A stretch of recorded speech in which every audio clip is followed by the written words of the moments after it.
terrorist threats in Jakarta pose. Kapolda Metro Jaya Irjen Pol Tito Karnavian menyebutkan ada sekitar 36 WNI pendukung ISIS yang telah kembali ke tanah air. Jumlah tersebut merupakan bagian dari 384 WNI yang bergabung dengan ISIS di Suriah dan Irak. Menurut Kapolda, dengan kehadiran WNI tersebut, maka kantong-kantong pendukung ISIS masih ada di Indonesia, termasuk di Jakarta dan sekitarnya. Namun untuk di Jakarta, Tito menilai kantong-kantong pendukung ISIS tersebut belum terlalu besar.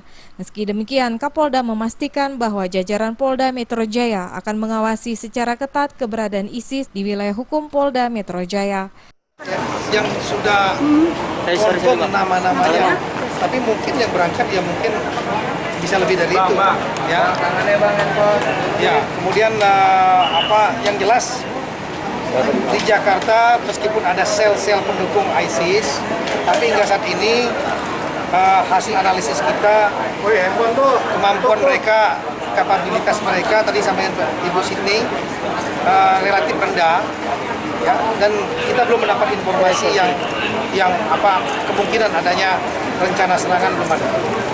Jadi ya sementara ini saya kira kita masih aman.